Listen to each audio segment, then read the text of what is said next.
Hey there, beautiful brown girl family. How's everybody doing today? Welcome to the replay for those of you who are tuning into the replay, and welcome to the live for those of you who are tuning into the live. We see y'all are already coming in. Make sure that as you come in that you introduce yourself in the comments, that you let us know where you are watching from. Also, go ahead and tag some of your friends. We have so much to talk about tonight, y'all. Like, oh my gosh, if we need everybody's voice, okay? So we need you to get your people in the room. Go ahead and share the broadcast on your page. Also, if this is your very first time hanging out with us on BBG TV Brown Conversations, type first time in the comments so that we can celebrate you. And then for those of you who are always hanging out with us, type hey beautiful in the comments so that we can recognize you as well. How are you doing over there, Sab? I am well. I'm feeling good. I started my day with meditation and affirmation, and I'm just good. I'm just chill right now. How about yourself? How was your day? My day was phenomenal, actually. And you know, this is always the highlights when we get to hang out with our beautiful brown girls family. So I get an extra boost of energy whenever we get in here. So I'm so excited about our show today because I know we've got all these things like, OMG, it's going to be lit. So I do want to shout out some people that are here hanging out with us. So we see Yolanda is here from Atlanta. Hey, Yolanda. Hey, Shouty. Welcome. Did I say it right, Yolanda? Did I All say right, it right? let's see how good you are with these accents. We also have Sarah from St. Louis. What's that one? Yesterday was, I don't know, but I just know yesterday was their 314 day, whatever that means. So maybe she can explain to us what that meant. I saw a lot of people online celebrating from St. Louis. So happy belated 314 day. Welcome. All right. Well, maybe that's the thing. Aisha is on here from Florida. Hey, Aisha. We also have Elizabeth, who's a first timer. Spirit fingers for you. Yes. Welcome to the party. We have Andrea that is here from Sunrise, Florida in the house. Welcome. And who else? We have Tina is here checking in from New Jersey. Okay. Another first timer. OMG. Yolanda from Hampton, Virginia. Hey, beautiful. Welcome. Irma is here. And then we also have Leonard is here from North Carolina. We have Adrian is here. Linda is here. Sarah's here. Sarah said 314 is their area code, and it was March 14th as well. So Pi Day. Okay. So that's why. Oh, Pi Day. They celebrate. Yes. Then we have Coach Tanya hanging out with us over on YouTube. First timer from Georgia. Welcome. Spirit fingers to you as well.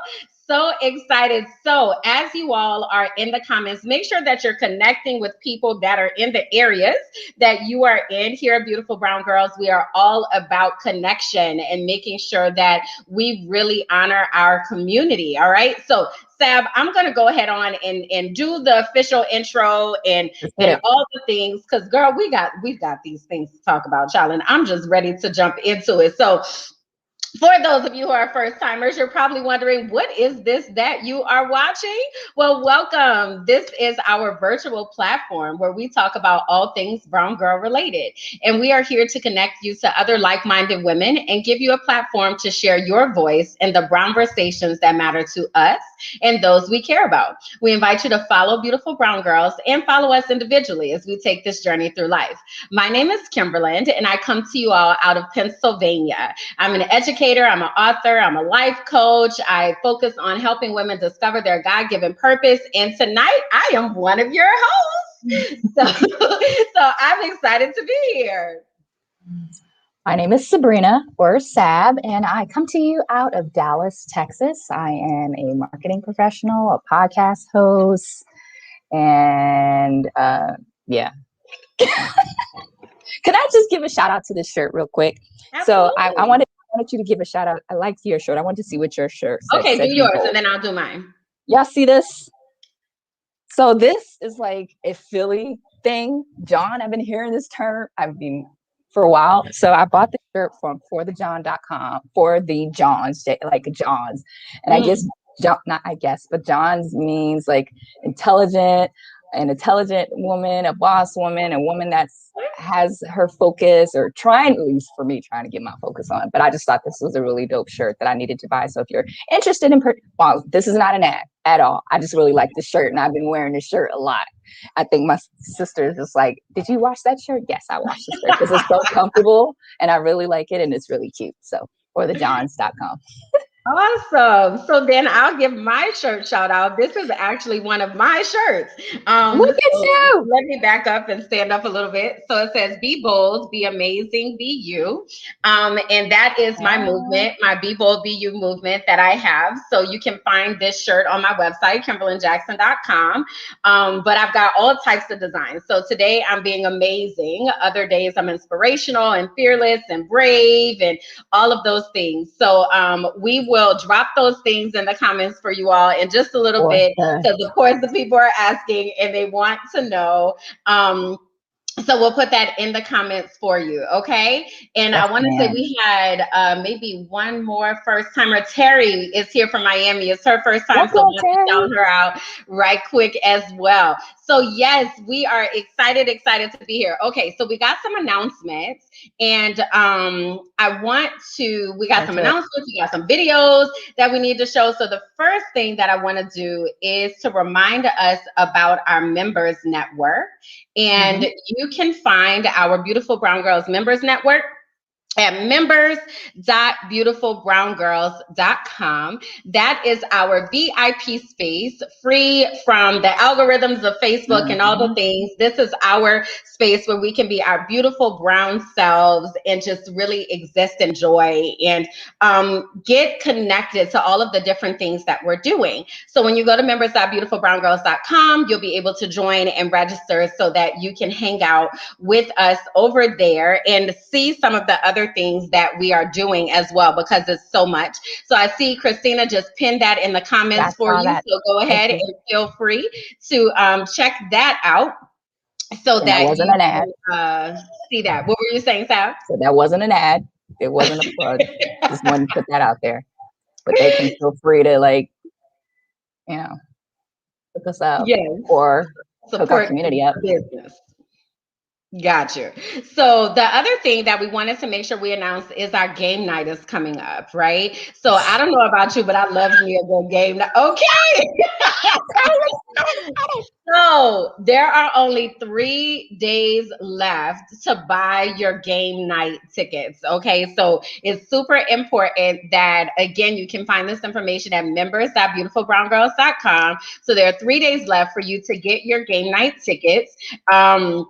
A virtual experience to meet new friends, beautiful brown girls night game show, and that's you, honey. So, okay, cheers to that. We want to see y'all there, and we want to give you an exclusive announcement. We have a special gift that you get when you register. So I'm going to pull up this video so that you're able to see it. It's so cute, and I want like a whole collection. Okay, so I know that's probably like not the rules, but maybe if I register like a bunch of times, I can get one of these. Okay, so hold on, here we go.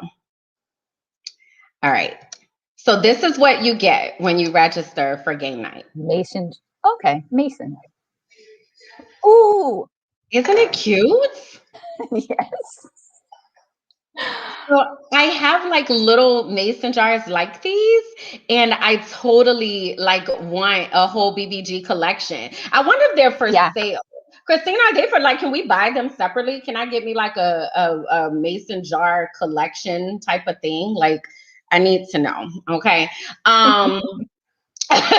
So that's that. So that is that announcement. So that's one of the many things that we have going on. The other exclusive that we need to remind you of is we had a big announcement about our BBG Girlfriends Getaway. So that is coming up in July. This year we're going to Miami. So we'll be in Miami Beach. So all that information has already come out. Christina said we can't get the mason jars yet. We got to put that on the website. I need some. But anyway, so our BBG, Beautiful Brown Girls Getaway is coming up Miami Beach in July. Again, if you go to our members network, members.beautifulbrowngirls.com, you can find that information there. Get registered, get your deposit in to get your space held, so that you can hang out with us when it is time. So those links are getting dropped into the comments. I see Christina dropping them as they come in. So y'all go ahead, open those links so that you can save that info. All right. Okay, I think that's it with our announcements, if I'm not mistaken. So I think we're ready to jump in, right? Let's do it. Let's All get this right, show let's do cracking. it. Let's All get right. it popping. Okay, sorry. Okay, so Oscar nominations. I know we off and on boycott Oscars every once in a while, but I think this year we're here for it just because there are a lot of great nominations. We don't have the pictures of all the nominees just because we don't. But anyway, but we wanted to talk about all of the blackity black actors and actresses that were nominated for this year's 2021 Oscars. So for Best Supporting Actor, they have Leslie Odom Jr. from One Night in Miami. We have Daniel Kaluuya, excuse me, from Judas and the Black Messiah. Wonderful movie, by the way. And then a lot of people were surprised that he was actually nominated for Best Supporting Actor for this category when he was actually the protagonist of the movie. And then Lakeith Stanfield was also nominated. Lakeith was so good. I really like him. Yeah. There's another movie he played in where he played like a call center person. I have yet to see that movie, but it's good. I can't remember the name right now of it. Somebody in the community, if you remember, drop it in there for us. But I really, really like him. He's a good actor. Also with Judas and the Black Messiah, it is the first movie to be nominated for Best Movie with an all-Black producing cast. Yes. So that came out as well. So that's a really big deal. So what Kimberland said, so Shaka King, Charles D. King, and Ryan Coogler, they will be the first all-Black, all three men behind producing team, and they will make history as the first Black producing team to win that category, so should they win. And I don't see why they wouldn't win. This was like a phenomenal movie, in my opinion. But then we also have the late Chadwick Boseman will be nominated. As expected, he'll be nominated in the Best Actor category for his electrifying performance in Ma Rainey's Black Bottom from Netflix. Then Viola Davis and Andra Day from Viola Davis from Ma Rainey's Black Bottom, and then Andra Day from the United States versus Billie Holiday. They will both be competing for the Best Actress win. Then we also have Soul, Pixar's first film with a Black lead character, is nominated in the Best Animated. I got you. Thank you. Animated film category. But the thing around this one, the fact that it was a Black lead, animated lead for like 5 minutes, from what I'm told. And for the rest of the character, even though it was a Black lead, I know that was just criticisms around the movie, but nonetheless, it's still nominated for an Oscar, which is commendable and exciting in itself. So are we okay with the amount of and everyone that I just mentioned? That isn't even all of them. There were still many more that I just couldn't list out. I could have, but then it would have been long. So I only listed the ones that I feel like we care about. I think they're doing better. That's the name of the movie, Kayla. Thank you. Sorry to bother you. That's yes. But I think the Academy or whoever, I don't never know, like the Academy or the Hollywood Foreign Press or whoever they are. I think that they're doing better with having more representation. I can't say I'm satisfied. I'm always, I feel like, going to be pushing for more, right? And consistency, right? So a pattern that this is not just, oh, well, let's give it to them this year, and years next. But I can say I appreciate that there's more representation. I'll just say Isn't Issa Rae on the board or something of another, if I'm not mistaken? I feel like I'm not sure. On like the Actors Guild, and I may not know the actual name, but I feel like she was put on a board or a committee for the Oscars, Mm-hmm. along with, I want to say, oh my gosh, she made When They See Us, the actress, the filmmaker. Who, Ava DuVernay? Yeah, I feel like she's on this committee as I'm well, not and I sure. may be wrong, but I Um, certainly heard something about Issa Rae. But we to just wanted to. Alisa's point, she said we need to be on the voting committee. So that's something That's to what look it up. is. I don't want Yeah. to give misinformation because I do not know. But the more that we are on the voting committee, the more that we'll start to see representation, right? So I Sure. think that's Yeah. where the push is. Yeah. So, paying attention to that, and we'll definitely be paying attention to what the winners look like once this happens. So, yeah, cool beans. So congratulations to all of them. All right. So Absolutely. next we have Pose. Like, I love this movie or film or series. They are actually ending their season this year, and it's actually going to be an abbreviated season, which sucks to all heck because it was such a good series. So the final season will debut on May 2nd, Sunday, May 2nd, and the series will end on June 6th. So it's not even a That's full super season. abbreviated. Yeah, it's not even a full season, and I don't know the reason why they're making it an abbreviated season, but I hope they can at least put the rest of it on Netflix because I think season 1 and 2 is on Netflix right now. Mm-hmm. All right, so speaking of Netflix, okay, so you know how like it's a family affair when it comes to passwords and Netflix, and You know, everybody in I always everybody's family. to the community, and I'll be like, "Hey, y'all just ask somebody for their password." So there's this new feature that could signal the start of the piracy crackdown. So essentially, Netflix is trying to crack down on password sharing. And they have historically looked the other way in the past, but they're trying to figure out a way for all of us to stop sharing our passwords. And remember, I want to say about a month or so ago, this young lady went viral for showing all the text messages from her family that when she blocked them all out of her Netflix, Yes, she changed the yes, Netflix yes. password, and she was showing all the messages from her family, like, why you change the password? So Right, right. Netflix Yeah. is trying to crack down on that. And So yeah, the way that they said with this first level of crackdown is they want to make sure that people are authorized to use the password, right? So some people, like I want to say in the article, it was like your ex from such and such and such a time ago, if they haven't changed their password, you still using it and they don't know, right? So yeah. they want to make sure that people know that their password is being used. Mm-hmm. So that's the crackdown, if you will.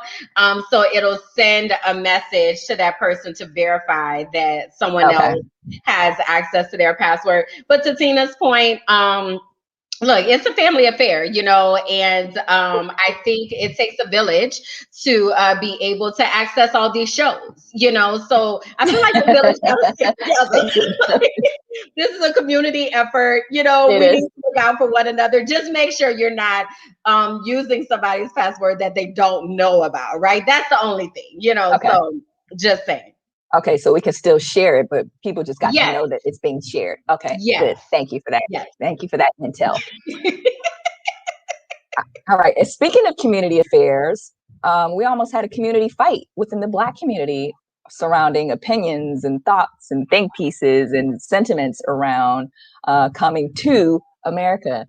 We want to know your thoughts. This came out, a couple weeks ago, about a week and a half or so It ago. was maybe like the 5th, I think it came Yeah. out. Yeah. Yes. And there was full on social media fights, myself included, sorry, because somebody was like, fight me.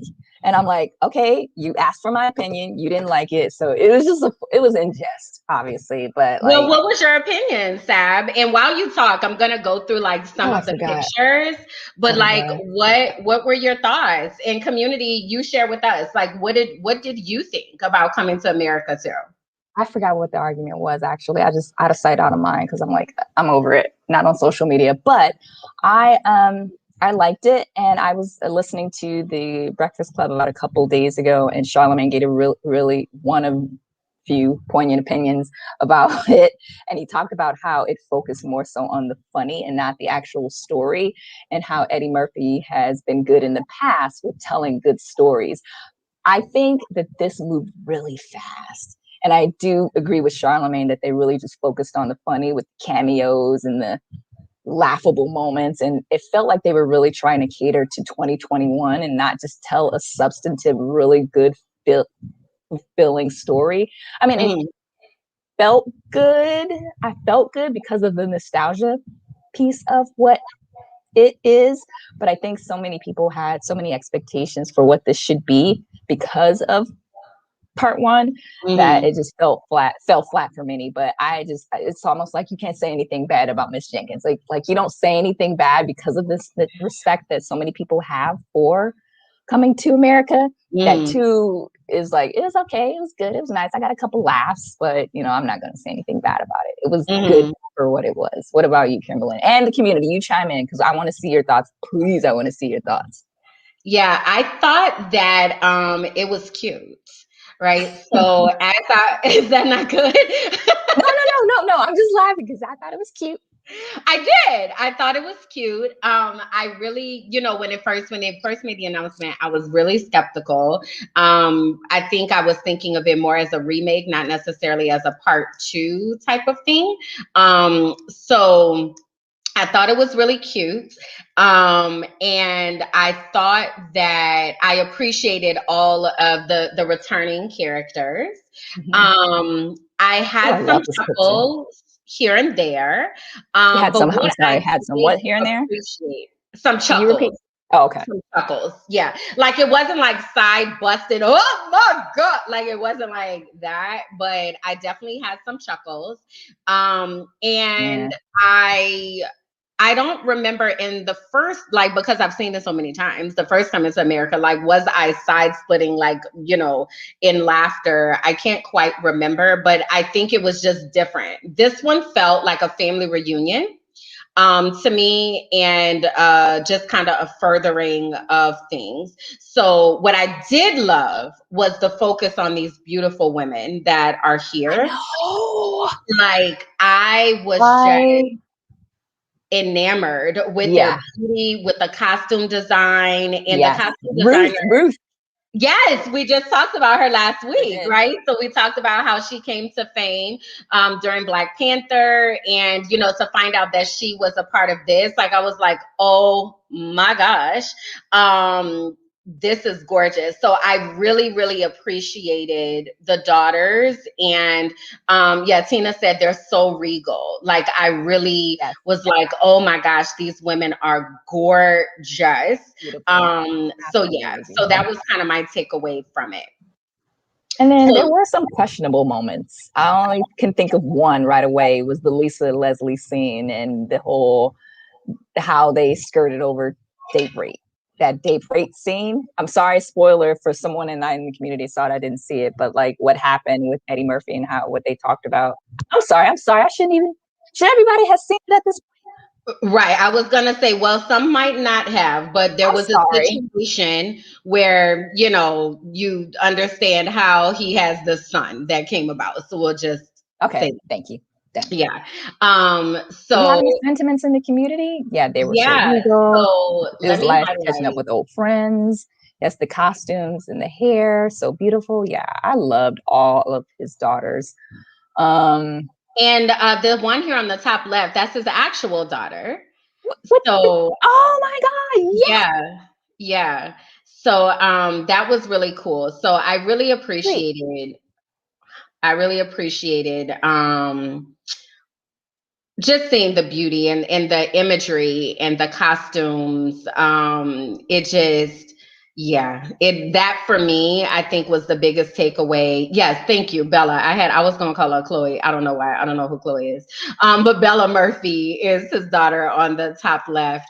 But I think somebody said they wish that they would have focused more on the daughters. Kwajalein said she wished they would have focused more on the daughters. I definitely did appreciate them in the story. And I appreciated how the oldest daughter that was played by Kiki Lane, who is just so gorgeous. But anyway, I appreciated how there wasn't like this sacrifice yourself for the crown type of thing. Like I feel like she was able to remain in her power and her dignity, and she didn't have to sell out in order to achieve the crown. And that's all I'll say because I don't want to spoil it. But yeah, I liked it. I thought it was cute, and I think it's worth watching again.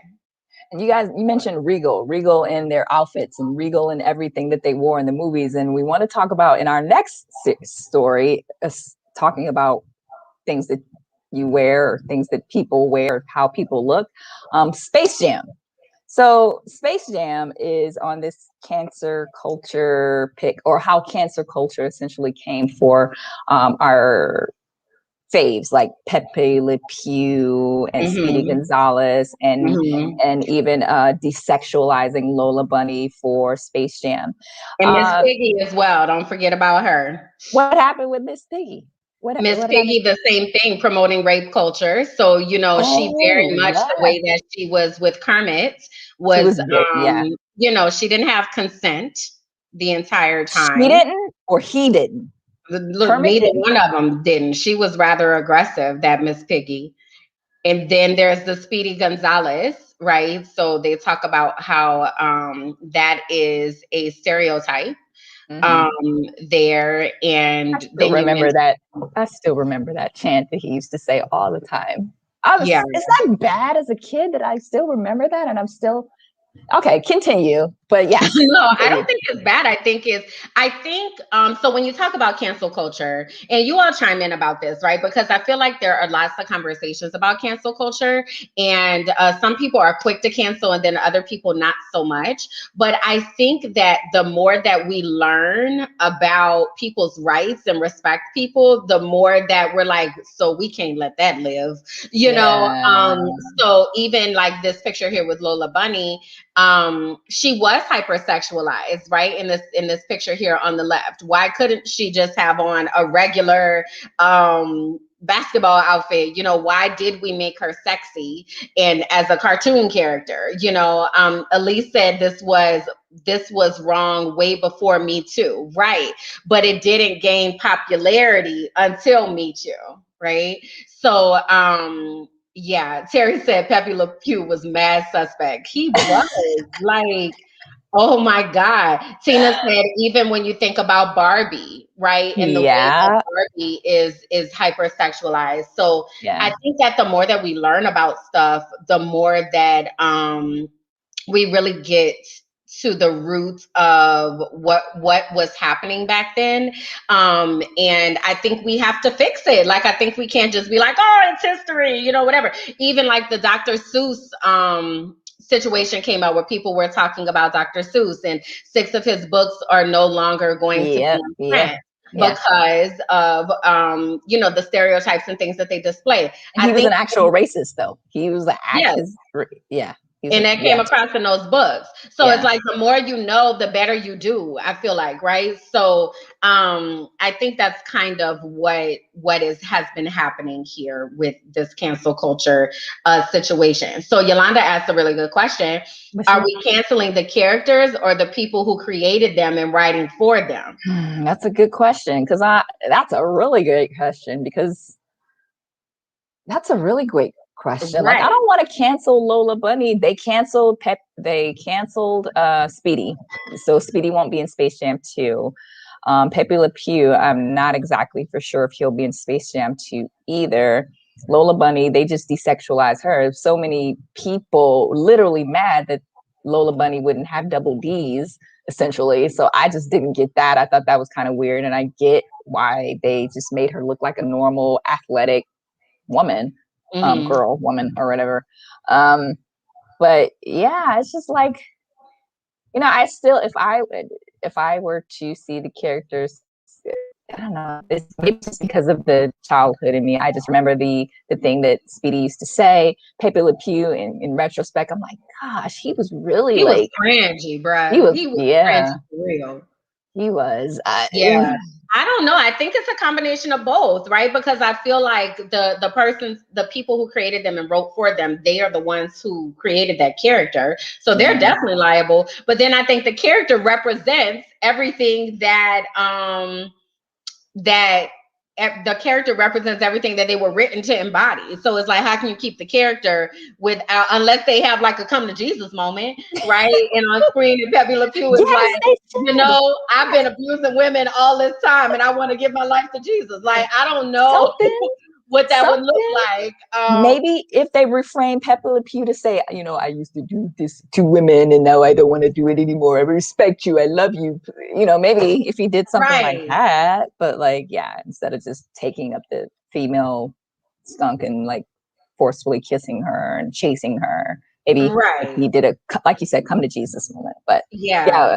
So, you know, it's views on it are varied just because everyone has such an emotional connection to the Looney Tunes and those characters.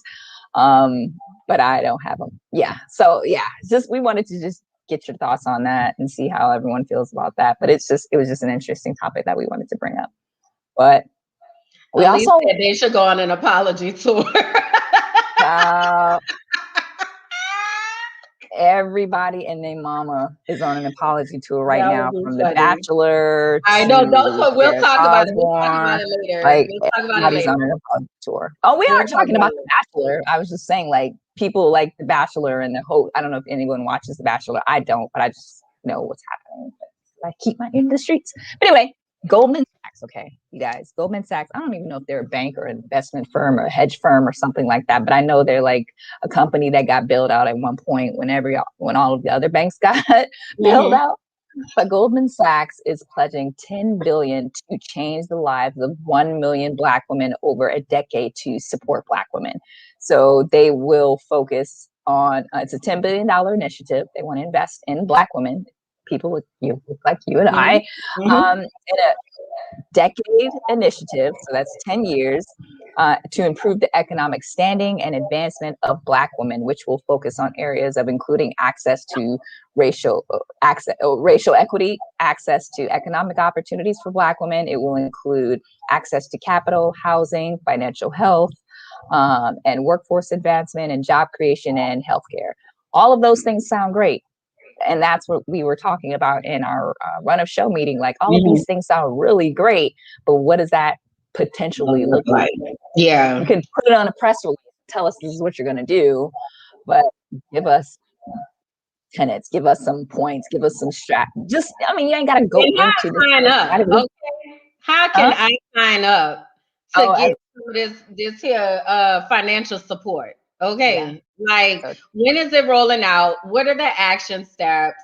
What are we doing? Right. So super exciting news, but yeah, I'm ready for the rollout plan. Okay. So that we can publicize it to our community and to, you know, other brown girls so that they're able to benefit from this, because it's a really huge issue. Yeah. I think beautiful brown girls should like look into this. So just saying, Christina, just saying, like, but no, this is really cool, really dope. And I just, positive. This is really cool. This is really great. And I'm just looking forward to hearing a little bit more on it, and we'll keep you updated on the progress and any initiatives. And speaking of updates, Kimberland, you brought this up about a couple months ago, and if you don't mind, I mean, you know more about this story than I do because I didn't really follow it as much, surrounding Mr. Money Man or Money. I don't know what his nickname is. Tip Harris. Yes, Tip Harris. Yeah, Mr. I don't know his nickname. Yeah. So we have brought up a couple shows ago or so that T.I. and Tiny were in the news because they are being accused of sexual misconduct and sexual inappropriate situations with women, holding women hostage, drugging women in order to participate in sexual acts. And an update is that 6 more alleged victims have come forward with accusations. And there was a New York attorney this week that said if they were a prosecutor, they would have already brought charges against T.I. and Tiny. So on our previous show, we talked about how there was all kinds of situations, and Shakana, Tiny's friend, was trying to help, and she wound up incriminating them more. And like, it's a thing, right? And it's feeling very R. Kelly-ish. Except that I don't believe that these are minor women, that these are women of age, but nonetheless, that this is not fully consensual. So T.I. had made a video and talked about it, and was kind of like, if I'm doing something, it's consensual, blah, blah, blah. So there are more and more women who are coming forward and saying that, me too, this happened to me as well. So it's really something to pay attention to. Last time we talked about how big he is in Atlanta and how close he is with Mayor Keisha Lance Bottoms. And, if he's going to continue to operate in that role, he has to be held accountable. And I think it's just really reckoning time to think about this stuff, which makes me also think about New York Governor Andrew Cuomo has been in a lot of stuff with sexual harassment and, again, inappropriate conduct. So it's just like, it's time for people to be held accountable to what's right. Tina said it sounds like admission or confession. It's very, T.I. is a wordsmith, right? So he's very intentional with the words that he utilizes.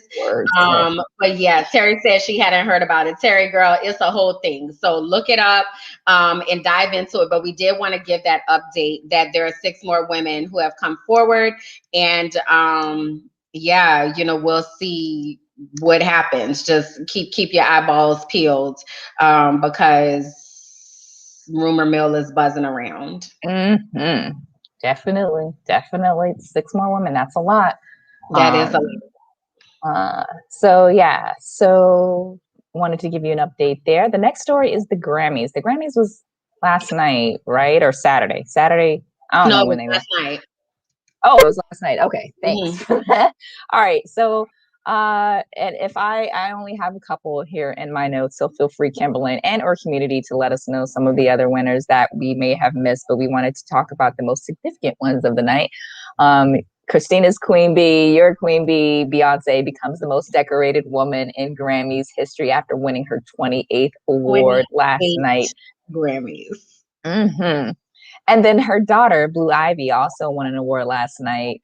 I don't know exactly what award she won, but it was definitely the youngest winner of an award, but it was her being in the brown skin girl track, which was a lovely anthem. Can I just pause right there for a second and say that I so appreciate how they are setting her up for success. And I wish that we would normalize this in our communities, right? So they put her on as a producer for the album. They, put her on as a writer for that song, right? So that she is able to get these credits and accolades. And I just appreciate that. It reminds me how in other communities, like they'll put their kids on their credit card to build their credit, not to destroy it, right? So if we would embrace that, I think it would be so amazing. And I just appreciate how they're doing that for her. So sorry, I put off my beehive. No worries. But no, that's a good point. Financial wealth, setting yourself up for setting your kids up for generational wealth. So I thought that was really great. And I think a lot of people were really surprised to actually see Beyonce there. I don't know why people act like she's this figure that just doesn't go to award shows. She'll go. Because she didn't. Like, for a while, she wasn't showing up anywhere. I remember, your MTV Awards or your BET Awards, she stopped going to those things. I think the Grammys she kind of goes to, or maybe the AMAs or whatever. But your local... Oh, she was not showing up for a while. Okay, I get it. All right. Well, yes. So she won. So congratulations to Beyonce and baby Blue Ivy. We also have Nas won his first Grammy, and the reason why this one is a big deal is because I believe this man was nominated at least, and I may get the number wrong, either 13 or 18 times over a number of nominated a number of times, and he never won the award. So he won his first award for Best Rap Album for Nas's King's Disease. So I think that was a big thing for the culture because a lot of people like Nas. I like Nas. I haven't heard the album or bought the album, but I think a lot of people were just super excited about hearing that he won his first Grammy. And then also Tiffany Haddish won her first Grammy. I don't know if she won her. Did you see the clip? Yes, it's her first. Like, did you see the clip? It was for her no. So, oh my gosh, like you have to watch it. She was working on Kids Say the Darndest Things, and the producers are talking to her in her ear. I should have pulled it to show it on the show, but anyway, and they're like, yeah, and you know, she was telling the kids like, and I'm nominated for a Grammy and blah blah blah, and the producer's like, yeah, and you just won. So she's talking and she's like, what you say? And they're like, you just won the Grammy, and she's like, what? And they're like, you just won. It was like live. Like live. No, you serious? Like I won? And they're like, yeah, you just won. And she's like, oh my. So she wanted to cry. She said in a statement that she wanted to cry, but she didn't want to freak out the kids. So right. As a teachable moment, like, but it's so cute. Like I literally had tears. I was like, oh, Tiffany, like, oh. So it was super sweet. So that was awesome. And then Terry said Lettucey. So Lettucey was nominated for 12. She finally won. So that was an exciting win. And then also PJ Morton. Y'all know I stands for PJ Morton. If you don't know about him, you need to know. But PJ Morton won Best Gospel Album. So that was another win that I was excited about. And shout out to Fisk University Jubilee Singers. They won a Grammy for Best Root Album. So the Jubilee Singers sing spirituals, and they won a Grammy as well. So yeah, it was a lot of blackness last night. Also, Tamika Mallory was on there with the baby. I always get the babies confused. Yeah, one of those babies. One of them. But she was on there and had a call to action for President Biden. See, Tina, me and you people. Tina says she loves us some PJ. Tina, girl, inbox me. We need to be friends. But Tamika Mallory was on there as well in that performance. And then Meg Thee Stallion and Cardi B, child. I didn't see that, but I heard that they gave a PG rated performance for WAP. PG, girl, that thing was X. Okay, did I maybe misunderstood? Well, from the pictures that I saw, with a warning sign, girl. It was off the chain. I was here for it though, but it was really something. So the Grammys, a lot of people said it was the most. You should say, "Why PG my behind?" Yeah, that thing needed a 17 and up. okay. It was really something, but it was the people said that it was the most blackety black Grammys that they've seen. So shout out to those who won and the representation that was there on the screen for all to see. So congratulations to all the winners. Like, and I really like how that we're slowly trying to get out of this COVID-19 in quarantine space where it was outside. People did have their masks. They were socially distanced. Beyonce showed up, and you know, it was cool.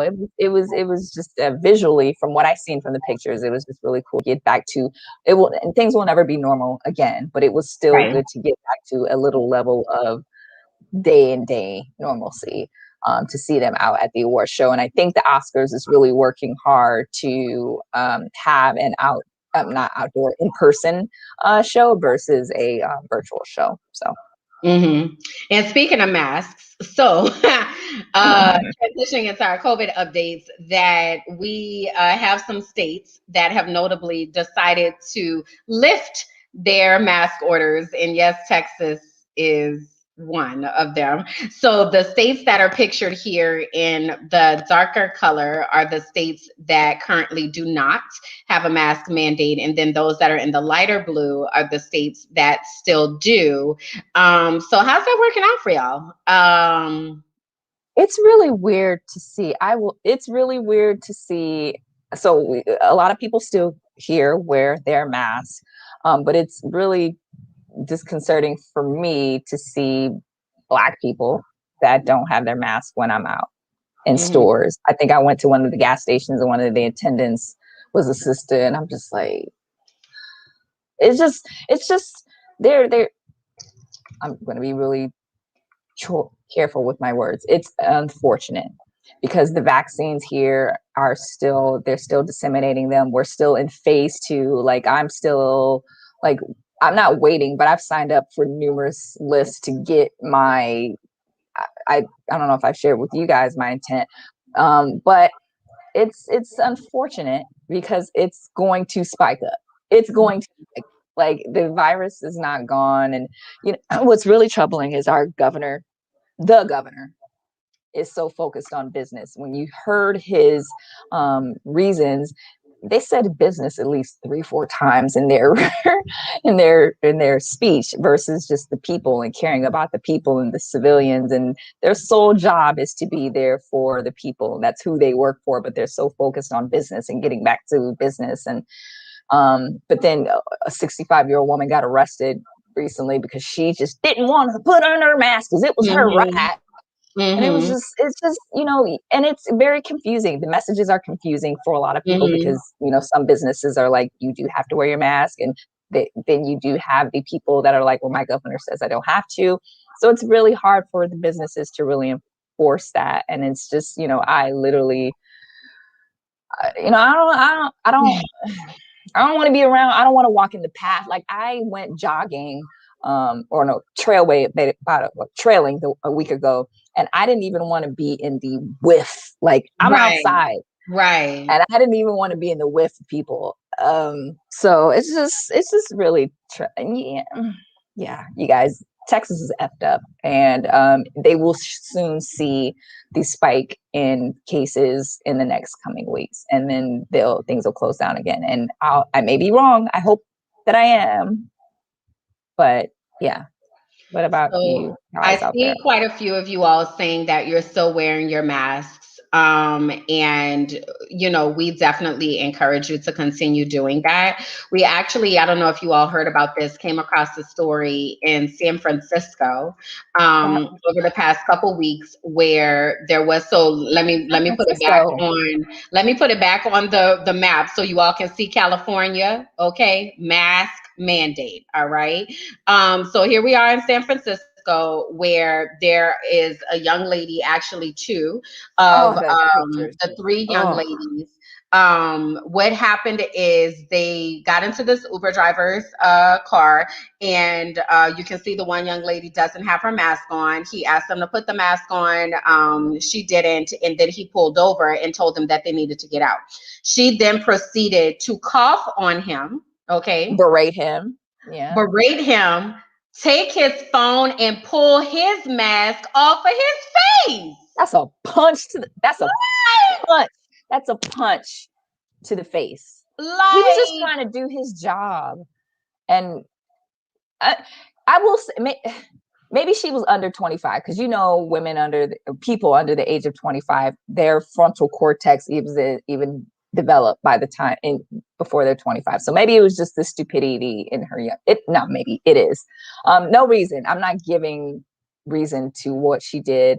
And then she got on Instagram and said, my boyfriend said anytime. She gave this really stupid excuse, but eventually she did get arrested. Another woman did get arrested, and then they're still looking, hoping that'll turn herself in. But it was just really disconcerting and troubling and sad to watch. Like, this guy is just,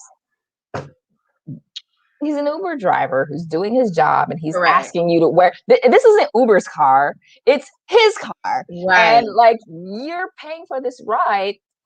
And even then, like, he could have ended the ride. You don't pay for the ride until it actually ends. So this was just a really sad story, and I'm glad that she is reaping the repercussions for her actions. I hope she gets charged, I hope that this creates a lesson for women who are not women, excuse me, who are just so insistent on not wearing their mask in places like his car that he owns, and he's asking you to wear a mask. And even with Uber, they have this little prompt that says, as a passenger were asking you to wear your mask. They're giving you prompts on the platform to wear your mask. So these are just some ignorant under 20 somethings, under 25 However somethings. old they are, just ridiculous. So Tiffany said, then she got on social media to talk about she not taking Uber again. That's why she take Lyft. And Lyft was like, nah, you banned from us too. Like, you're not about to come up here, excuse me, and put our drivers at risk. Like, are you kidding me right now? The audacity. It was so disgusting to watch. Yeah, Aisha said she's grown. Act with some sense. Like, period. I don't care how old. Like, you got me jacked up, homegirl. Like, I still believe under 25, your mental frontal cortex that's is true. fully That's developed. a fact. But still, you not. No, ma'am. No, ma'am. No, ham. You still about to catch this accountability. I want you to understand. Okay, understands me.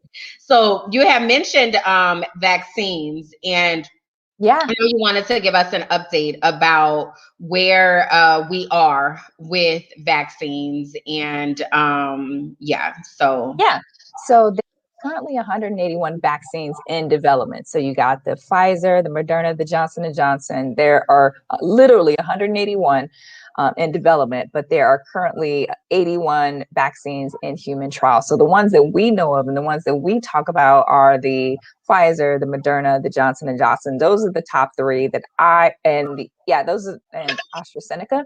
But we wanted to let you know that there are currently 181 in development, and the only single shot is Johnson & Johnson, but then the main ones are the Pfizer and the Modernas. There are 181 in development, and we're hoping that my thing about Johnson & Johnson and that single shot, I feel like that one, I know some people were a little disconcerted about the 66% efficacy, myself included, because you can't choose the type of vaccine that you get if and when you decide to get it. But that one is like, if you do get it, how long will it be until you have to get another one? For how long, if it actually works? But we just wanted to let you guys know that there are a number of vaccines in development. And so while some people have reservations surrounding whether or not they're going to do it, you're able to make a decision based on how these are going with other people in your community. I know I'm looking and listening to people in my community who have gotten the vaccine, and I'm just kind of taking their lead and listening to their reactions to it. Michelle. Hold on, sorry. I want to get Christine's question. She said, are all the vaccines mRNA? The Johnson & Johnson is not mRNA. The Moderna and the Pfizer are. What do you mean mRNA? So mRNA is about how you about to make me have to reach back into this degree. But mRNA, what does that mean? Creates an environment where it appears that the vaccine is in the body, but it is not altering one's DNA, as opposed to the Johnson & Johnson vaccine is not mRNA. It is, I believe, a dead version of the virus. So then it does have slight DNA alterations. Now, let me say two things. One, it's been a long time since I've been in a microbiology classroom, so that might be a little bit off. So if there are any specialists out here in the comments, go ahead on and feel free to correct me. Number two, I've been sipping, so that could also affect. But I do know that Johnson & Johnson is not mRNA. So you were saying Michelle Obama got her vaccine. Yeah, she didn't indicate which one she did get, or maybe she did. I don't see it in the notes here. I can't see it in the notes here. No, she didn't, but she did get her vaccine as a way to help promote getting the vaccine should you decide to. I will say this. This is Sabrina. The vaccine, COVID, getting the vaccine can prevent you from dying, right? But not getting the vaccine can prevent you. Not having the vaccine cannot prevent you from dying. And that's all I'll have to say about that. And I know a lot of people have reservations. Did I just say that was all I was going to say? But reservations. But I just wanted to say that. But I love. Can I just? I know this is like. I love Michelle and her hair. Like I love. Oh, sorry. Yes. Yes. Can I just say that? I know that was like kind of a vain comments, but like I love Michelle and her Oh, pattern. Michelle out here living her best life, and I sure enough appreciate it. Okay, like I'm here for it. Tracy Lynn did give us clarification. mRNA helps to create the protein of the virus, so Thank you. that is the difference. So feel free to dive into some of that research if it makes you feel happy. Thank you, But Tracy. nonetheless, we know that vaccines are becoming available. If you choose to get one, make sure you do your research. Absolutely. Said she got the Pfizer vaccine and she's pregnant. Yolanda said she's waiting on her second dose, no symptoms yet. So there are lots of success stories. So y'all feel free to continue talking about that in the comments, because we know we've done a couple shows about the vaccine, and just being aware of what your options are, we think is most important. So, having said that, we want to move on to a kind of a very traumatic situation. So, I will say trigger warning for this situation here. We're not going to spend too long ruminating on it, but we did want to make you all aware of what happened. So go ahead. Okay. So a white Arkansas teacher is accused of making a Black child unclog the toilet. So Carla Lassiter is an Arkansas elementary school teacher who is accused of making a Black kindergarten student, so that's what, 5 years old, unclog a toilet full of feces with his bare hands, because the toilet in the classroom or wherever it was got clogged. And I'm not a parent, but I can only be in a parent's shoes that I initially want to throw hands. I initially want to be in a room with this teacher because that's traumatic, right? So I'll just read real quick. The Pulaski County School District said in a news release that it has initiated the legal process under the Arkansas Teacher Fair Dismissal Act to separate the employment relationship with Carla Lassiter. According to the law, the district is required to provide the teacher with a written notification of the grounds of termination. The teacher can then prepare the defense and request a private hearing before the school district boards of directors. Yes, this white woman decided to have this Black child unclog a toilet with his bare hands. That's the story. And she had the gall and the audacity to call the mother to tell the mother she didn't have an excuse for doing it. Like, she did this solely because, like, there's no other excuse.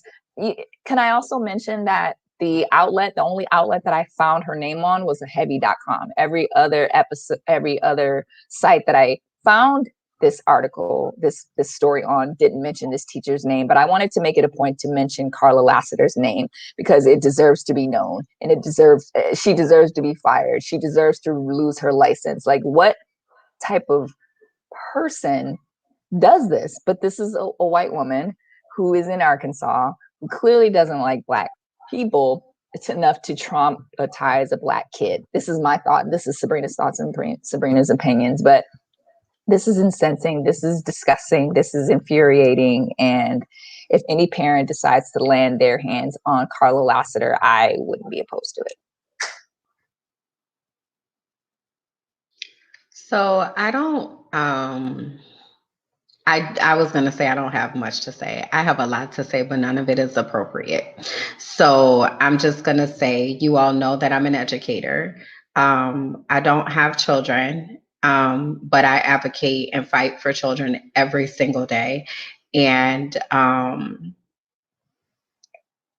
I I find myself speechless in trying to find appropriate words to address this type of behavior. So, like I said, I don't want to stay here long because I am triggered as well, but we did think it was important to let you all know about what's happening so that we ask our kids good questions. Granted, Carla thought it appropriate to call the mom after she traumatized this child, but there are many things that are going on in our classrooms that the teachers aren't self-reporting. And I think it's really important for us to ask our kids questions like, What part of your day today made you happy? What part of your day today made you sad, right? As opposed to how was your day, where they're just saying good. We really have to be able to ask questions that will get to the root of what our kids are experiencing in schools, and not just assuming that the schools are doing right by our children, because I can tell you firsthand, they are not. So we have to be very involved parents and involved community members to really make sure that we're asking the right questions to get to the root of what's happening. So that's all I have to say about that. Oh, thank you for that. Well, I know a lot of us are probably like, she should be fired, but they are going through the process of firing her. I just hope she loses her license. Like, this is a lot. All right, Breonna Taylor. Moving on.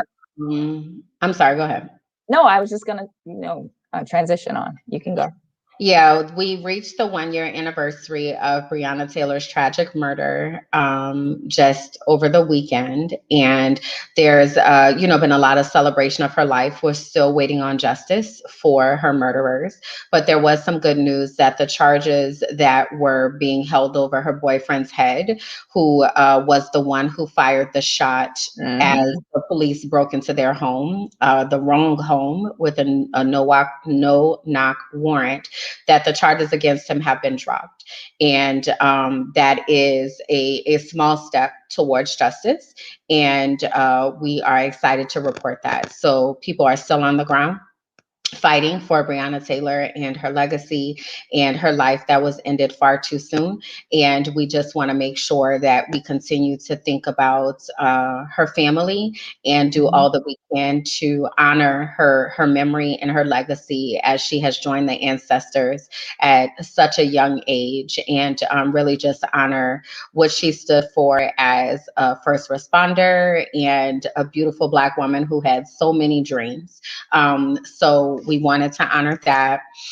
And then we also got some good news over the weekend about the George Floyd case. So his family has actually received a $27 million settlement against the system.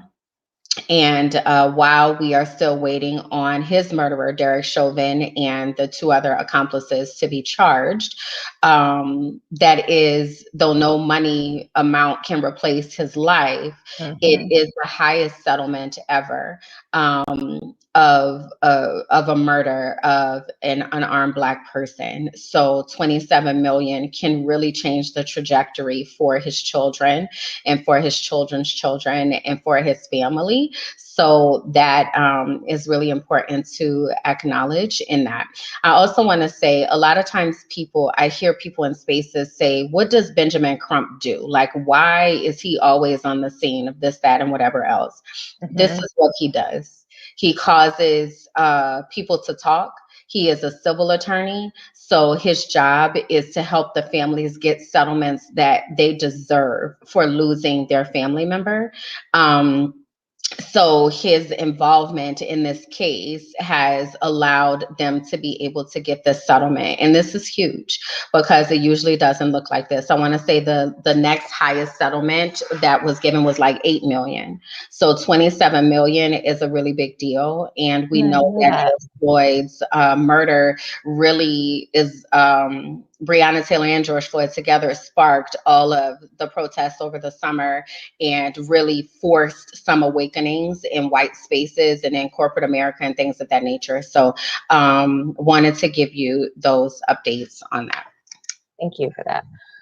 Yes.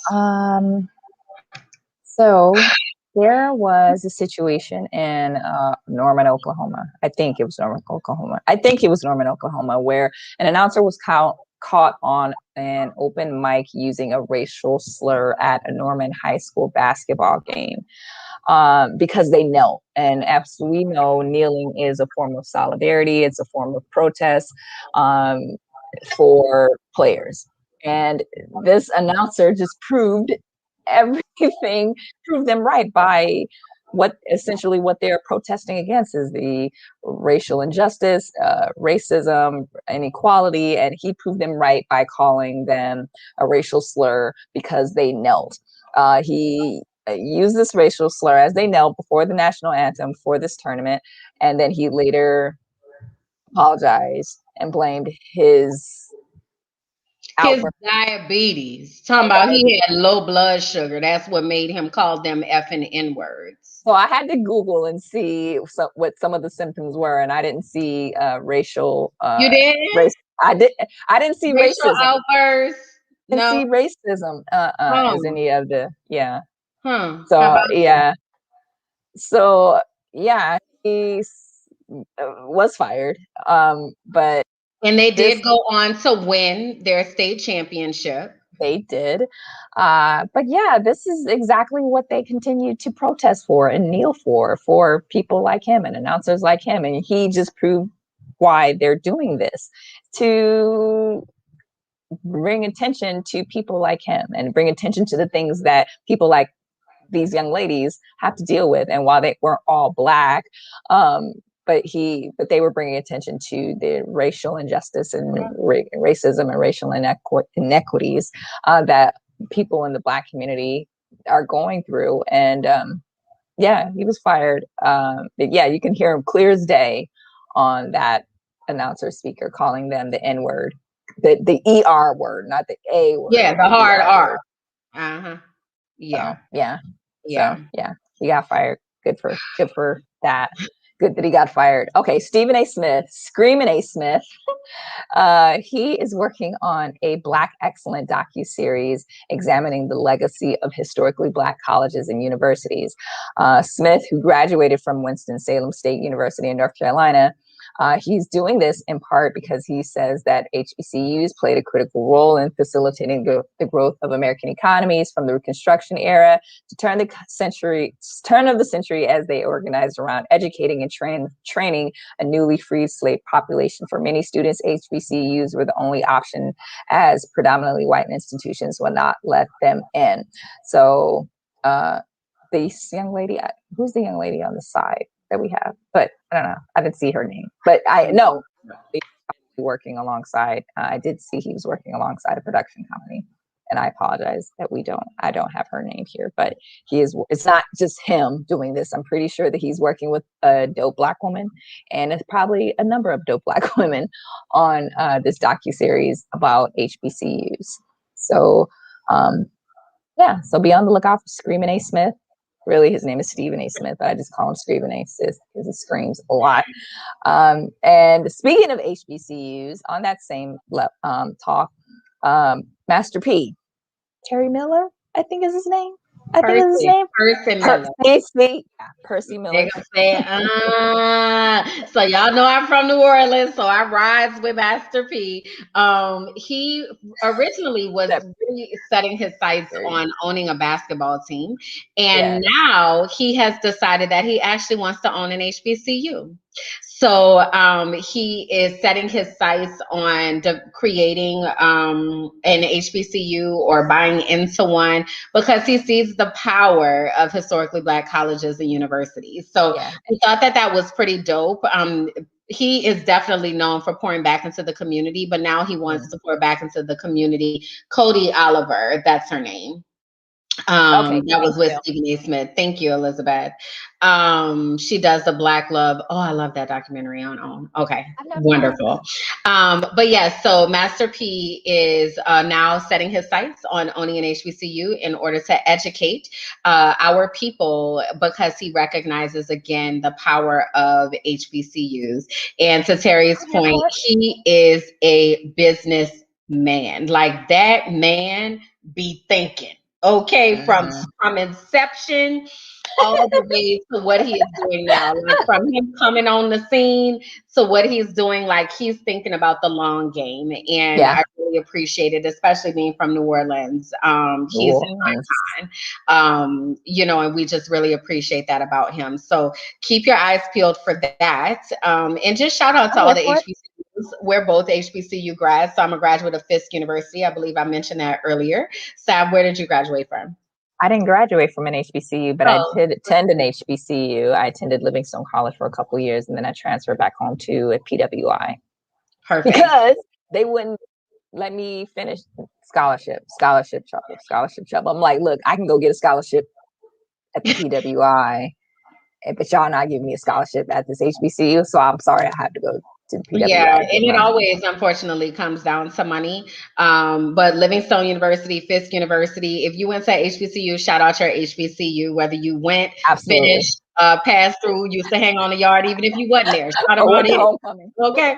Like, so really thinking about investing in our HBCUs. And that I just thought about Chris Paul, who is a NBA player. He's really known for having HBCU paraphernalia on everywhere that he goes. So he loves to celebrate our historically Black colleges and universities. So again, shout out your HBCU. Linda, I see you, HU in the house, Howard there. So y'all go ahead on and have that moment in the comments. So before we transfer into our huge discussion topic for the day, I'm going to say we're going to be on just a little bit longer today because we want to make sure we give this due diligence.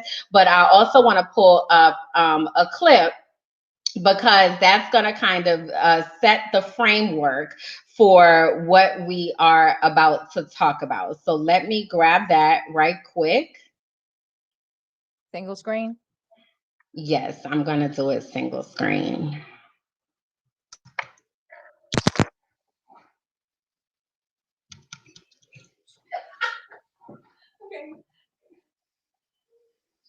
Uh-oh, just kidding. Hold on. Let me try it again.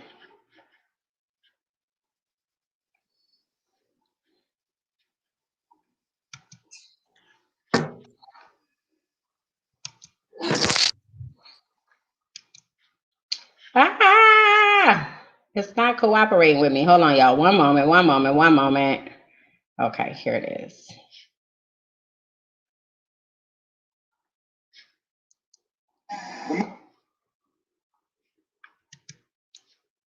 All right.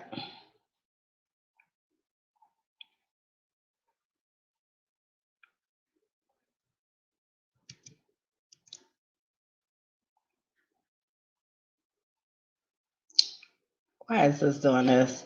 It's not working for me for some reason. But I will tell you what it was. So it's basically Malcolm X quote. I'm sorry, Sab.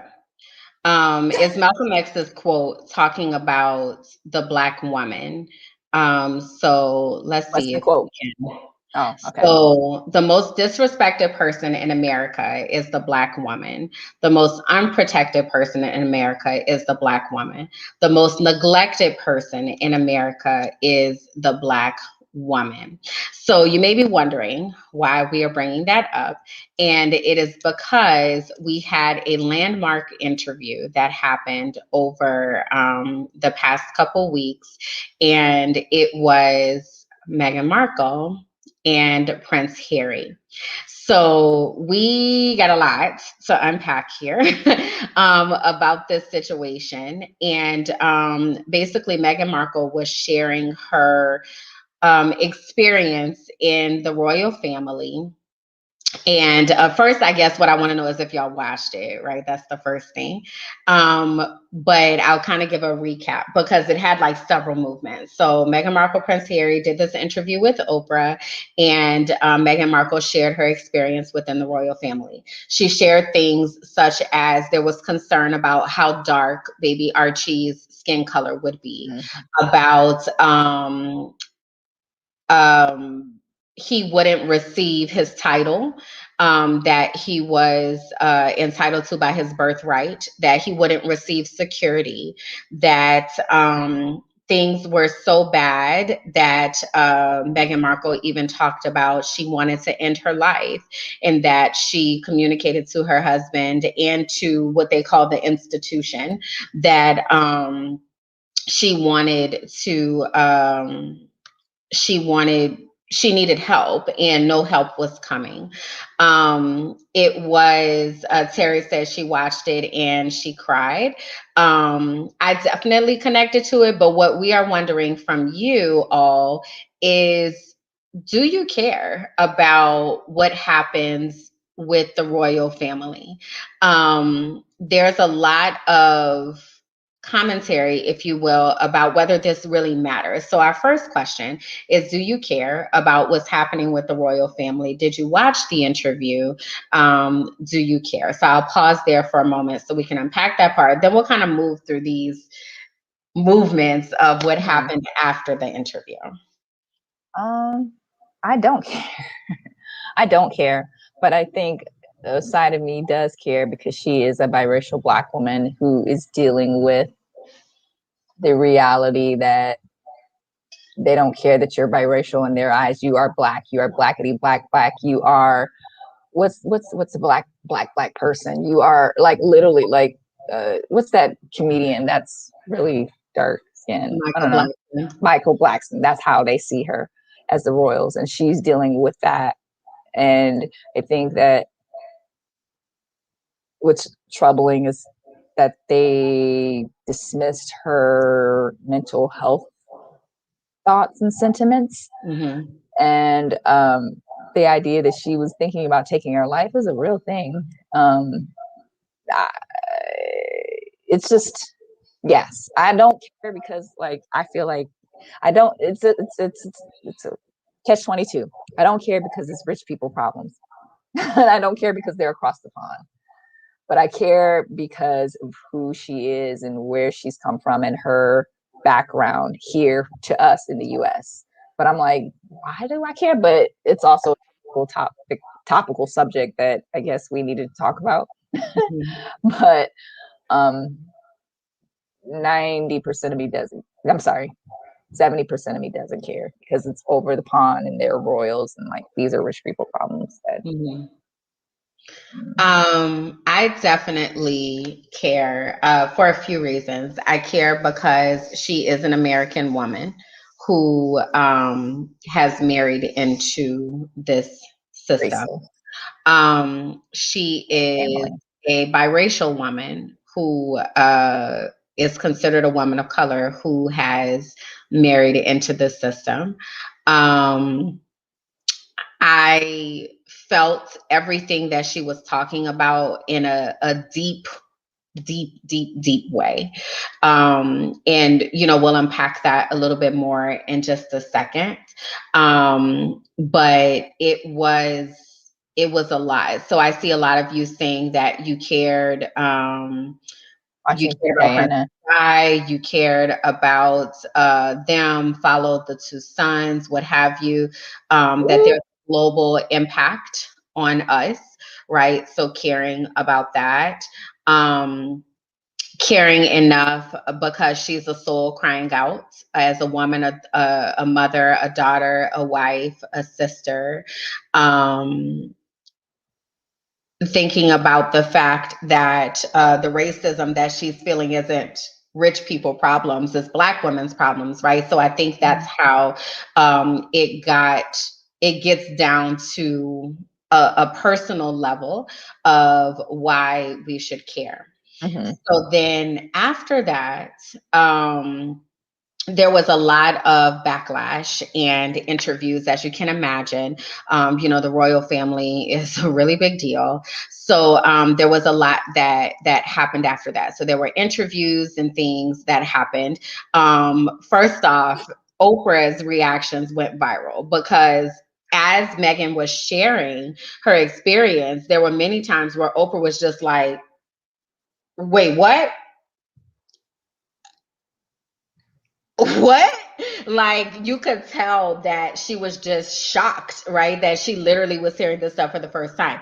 So what I wonder is while you were watching or while you're sitting in situations, which Oprah are you? Right? When you're watching what Meghan Markle has experienced, which Oprah are you? Or when you're watching things unfold with your colleagues and other Black people at your job or what have you, which Oprah are you?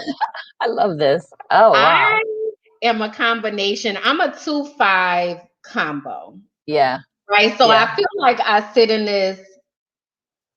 That's interesting. And then every so often I kind of lean back like, So I'm a 2-5 combo. What about you, Sab? Yeah, same here. You ladies see me here on the show using the gestures a lot.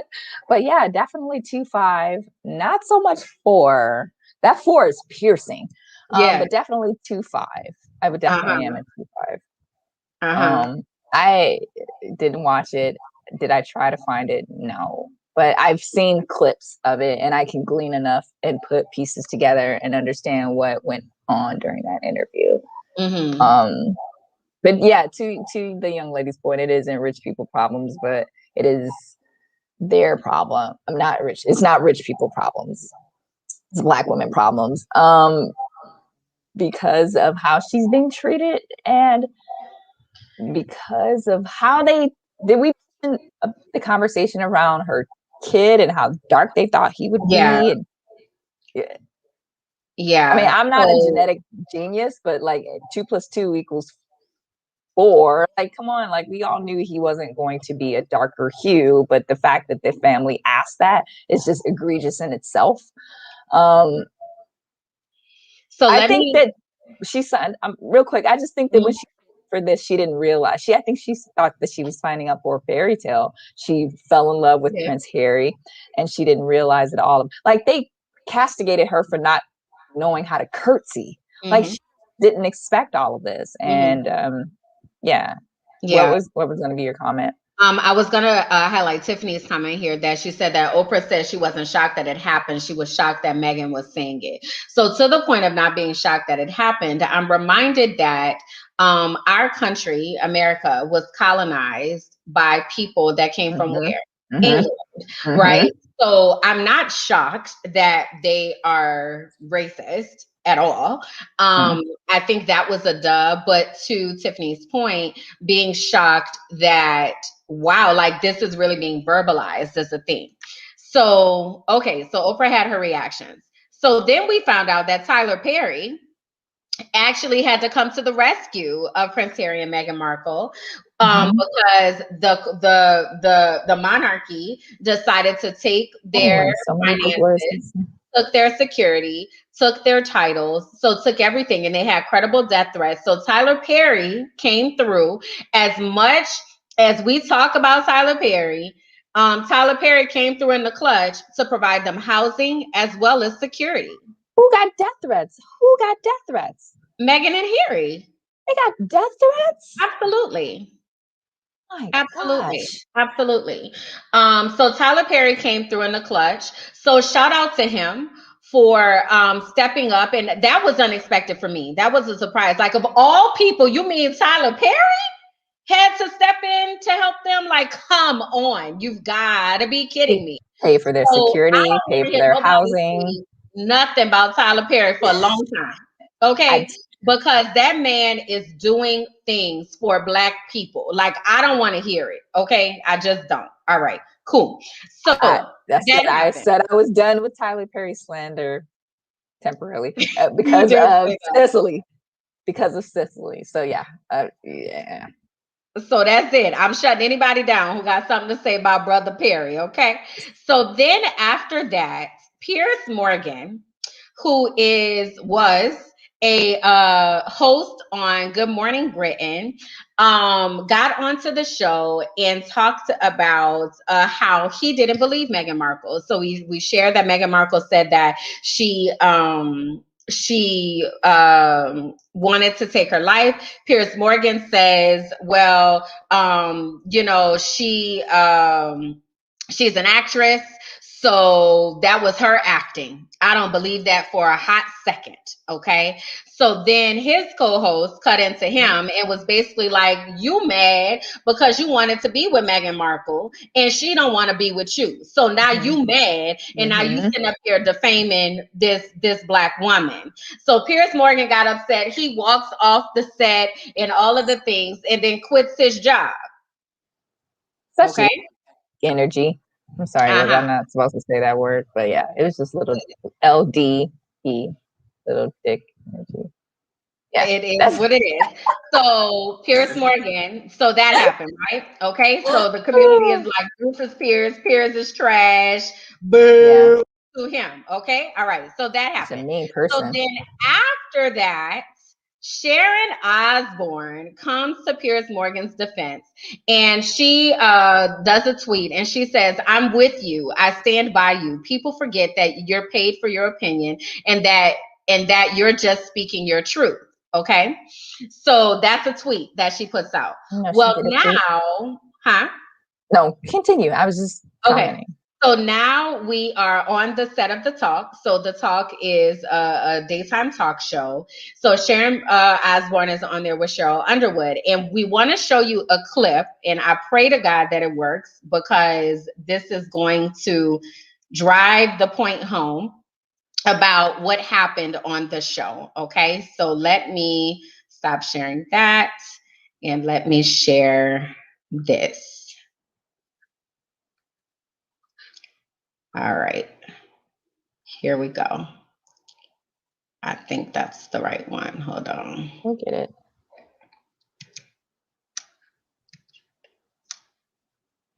So this clip like shows what we call white fragility, because I want to get into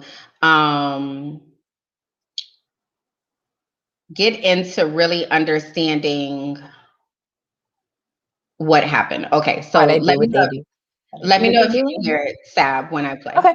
Yep. I want you to hear from me. We can hear it. I'll ask you again, Sharon. I've been asking. Why are I asking you during the break? I'm asking you again, and don't try and cry, because if anyone should be crying, it should be me. This is the situation. Yes. You tell me where you have heard him say, educate me, tell me when you have heard him say racist things. Educate me, tell me. It is not the exact words of racism.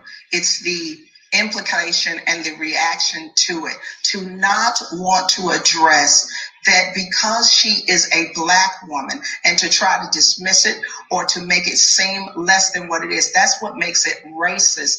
But right now, I'm talking to a woman who I believe is my friend, and I don't want anybody here to watch this and say that we're attacking you for being racist, and for that, if I articulated, I think it's anything, too late. I think that seed's already sown. But that is why I'm saying for me, okay. So there's so much. We don't have a lot of time. So the question that we want to pose is, while you were watching that, what feelings did you experience while you were watching that unfold? What feelings did you experience? Okay, so go ahead and drop those into the comments, and then I'll give you the rest of the story. Okay, so that happened, right? So then Cheryl Underwood, as you saw, was very calculated in her response and what happened. So then Sharon Osbourne comes back and she responds with an apology. And basically says, I missed the mark, and, the standard apology. I could never be racist. I love Black people, the whole shenanigans, right? It's out there on Twitter, totally paraphrasing. So then Holly Robinson Peete came out, who was a former talk show co-host on the Talk, and she talked about how Sharon Osbourne had complained that she was too ghetto for the role. Okay, so she came out and she said that. Then we just got an update that Sharon Osbourne, the Talk has now gone into hiatus for the rest of the week, so that they can do an investigation about what happened. Okay. So that's kind of where we are with this situation. So pausing here for a moment, what feelings did you experience while you were watching this? What does it make you think about? And then we're going to bring it all the way home to talking about what this looks like for us. That's a really good question, Kimberland, and thank you for bringing that up. I like the positioning of how you are feeling in that situation, because that I went through a number of emotions watching that. I went from all of my anger and angst and frustration is at Sharon, I think that's her name, and then the triggering part comes from Cheryl, and knowing that I feel that level of calm that she has to come across, that level of clarity that she has to come across, that balance of not being perceived as aggressive or mad or angry, Right. that balance that Cheryl is showing in that moment, that restraint that she's showing in that moment. Sharon in that moment also showed that she was fragile. She was showing that she was a victim. She was showing that she really wasn't paying attention to what Megan was feeling and how Cheryl was feeling. Like, it was typical fragile white woman that didn't really want to understand or learn. Teach me. I don't want to have to teach you. I'm not going to teach you. You got books. It's not my responsibility to teach you. Teach me. Tell me, was the infuriating part. So I experienced a number of emotions that we all deal with sometimes in the workplace or just in everyday life with white women who often want to play the victim and don't want to do the work on themselves and learn what it is that they're doing wrong. I felt a number of emotions. So I don't have just one level of emotion in that clip. And the fact that they actually had to cancel it, I think for a few days, or something like that, like, shows that the caucasity of whatever the name of the show is. I don't know the name of the show. The Talk. Says that it was they're encouraging this privilege and this entitlement versus just not addressing it head on and not talking through it live on air with everybody head on. And it's just sending a message of defeat, and it's sending a message of powerlessness that, like, we can't talk about these things live on air and work through these, but we have to take a step back and then come back re-energized, like everything that just happened didn't happen. Like, it's peak white privilege in my opinion. But Sharon was really inappropriate. But those are just my thoughts. I'm interested to hear your thoughts. I'm interested to hear the community's thoughts, because I just am. I want to know how everyone feels listening to that clip. Yeah, so I've been highlighting a few of them while you were talking, but basically the one that I have here is Aisha's comment about Sharon took advantage of Cheryl having to be calm and cool so that she isn't characterized as the angry Black woman, even though she had every right to be angry.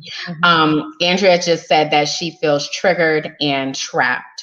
So I want to kind of take this to a deeper level of hitting home for all of us. And this kind of goes to our mental health moment and really thinking about what these types of things look like for us as Black women.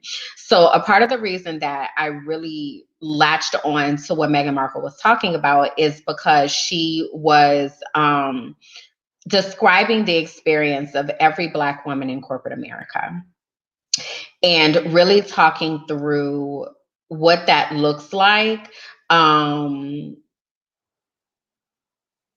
how we try to do our best to deal with the types of things that are happening. So I want to first give us some definitions, because I feel like when we find ourselves in these situations, we wind up on the defensive because we don't really know how to describe what is happening. So for instance, Sharon Osbourne was saying, teach me, tell me when, he was racist. And I think a lot of this is because we don't really understand what racism is. So when we're talking about racism, a lot of times we think about racism, for instance, in the lens of looking at that teacher, right, who traumatized that child and made the child pick the feces up out of the toilet and unclog the toilet. Or we think about racism as that announcer that was at the game that called the group of girls effing N-words, right? When racism is a marriage of racist policies and racist ideas that produce and normalize racial inequities. Racism is systemic. So we think about racism is the water that we all live in, right? It's not a particular drink of water. It's everywhere. It's all around us. Racism is as infused in our community and in our world as money is. So think about what it would look like for you to go somewhere to try to not use money. Like it's not a thing. If you want to get something, you got to use money, right? That's how ingrained racism is in the fabric of this country. So a lot of times when we talk about things supporting racism, and something being racist, we immediately think of KKK hoods, as opposed to thinking about people who consider themselves to be progressive, yet they are continuing to perpetuate racist, systemic racism and racist thoughts and Mm-hmm. racist patterns. So two things came up in the whole Pierce Morgan, Sharon Osbourne situation are these concepts of microaggressions and microinvalidations. So microaggressions are statements or actions or incidents that are regarded as instances of indirect, subtle, or unintentional discrimination against members of a marginalized group, such as a racial or ethnic minority. So when we're talking about microaggressions, these are things that someone might say, oh, can I touch your hair? Or Mm-hmm. you're really articulate. Mm-hmm. Or what other things might they say, like fascination with you? Oh, change. Is that all your hair? Oh, you're gonna go out in the sun, make sure you wear sunscreen so you don't get darker, right? So it's these small things that people do and say. But then there's also this term of microinvalidations, and this is what Cheryl Underwood was trying to explain to Sharon Osbourne. Microinvalidations are communications that subtly exclude, negate, or nullify the thoughts, feelings, or experiential reality of a person of color. So here we have Meghan Markle, who is a person of color, who has explained her experience within the monarchy, her experience as a Black woman. And Piers Morgan says she's an actress, she acting. So completely just invalidating what she is saying, right? Or someone says, when you try to, when you say I'm articulate, that is a microaggression. And then someone coming back and saying, well, it's not about race. All my best friends are Black. So I have a Black husband. My grandchild is Black. Like, I can't be racist, right? So just completely dismissing what you are saying. In Ajioma Olu's book, So You Want to Talk About Race, she talks about how if a person of color says that it's about race, it's about race. Because everything is about race. Mm-hmm. It's the first thing that we see, right? Elise gave another example. I don't see color. Right. So all of these are microaggressions, the microinvalidations that are launched against Black people. So that happened in this situation. So what it made me think of is this graphic that we have here. I don't know if any of you all have seen this, Can we but do a single screen of it so people can see it bigger and clearly? Yep. So let me remove this overlay right quick. Okay. So this is the journey of women of color in the workplace. Okay. And in the comments, let us know if you can identify with this. All right. So the woman of color enters the organization. There's white leadership, right? They come in and there's this honeymoon phase where the woman of color feels welcome. She feels needed. She feels happy. And actually it's a tokenized hire. Like, she finds out that she's one of just a few people of color. Then reality starts to set in, and the woman of color points out that there are issues within the organization. She tries to work within the organization structure. She maybe talks to her supervisor or talks to leadership and really says, this is what I'm experiencing as a woman of color. What can we do about this? She pushes for accountability. What happens at that time is then repetitive injury and microaggressions. So we start to see those microinvalidations. We start to see the organization say things like, oh, that's not really what's happening here, and the refusal to do anything about it, right? Mm-hmm. So then we continue on, and then the organization denies, ignores, they blame, they put the responsibility of fixing the problem on the woman of color. So it might sound like, well, why don't you take the lead on a diversity initiative? Or why don't you do this? Why don't you do that in order to fix the problem? Then they also pit people of color against each other. So they start to silo people, and they start to create this triangulation type of situation where they're just outright denying that it exists, right? Then they start to target and attack the woman of color. retaliation begins. Mm-hmm. The organization decides that the woman of color is the problem. So they target her. She's labeled as an insurrectionist. She's labeled as somebody who's, going and rallying the troops. The organization labels the conflict as a communication issue. It's just a communication issue, right?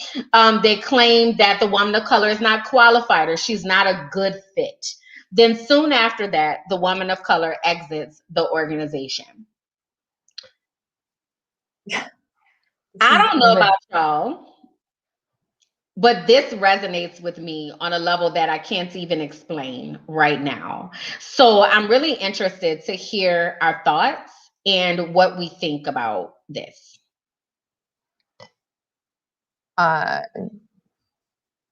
have never experienced this, but I have felt the microaggressions corporately in a workplace. I've never experienced this, meaning like I've never experienced this level of trying to work within, finding problems, trying to work within the system and leaving because of said racism and system. But you hear it time and time again within our networks and our communities, the things that Black women are going through when they're trying to work within a system. And Kimberland, you are a prime example. Like, I'm learning from listening and talking to you about what's going on with you in Pennsylvania, whitey Pennsylvania. And even in no, I think Tampa was a little bit different, but no, Pennsylvania is definitely whitey. Yeah, Pennsylvania is something, I'll tell you that. But this is something that we hear often, and we have to unfortunately go through and work through. But I'm trying my best to speak, because I can't speak from experience in having to deal with this, but I can relate to it and I understand it. And because I hear these things about how, actually, one story that I can think of is a woman, and I actually won't go on. It's a woman that works at Sirius. I don't want to put it out there, but she works at Sirius. I'll just put it out there. It's a Black woman that works at Sirius. Not Sirius, but what's the thing that does all the radio brain atrophy? What's the thing that the radio, when they're doing radio station? Sorry, guys. I don't know. Syndication, but what happened? Never mind. But this happened to her, and she is currently in litigation with the company that she still works for, and she can't really speak too much about it. But a press release, I did see a press release out about her situation. The fact that a press release is out about it is just jarring in itself. This high level executive is going through what this, God, I can't, it's on the tip of my tongue, the name of this company. Whenever a company is looking at ratings, what's the company Nielsen? Yes.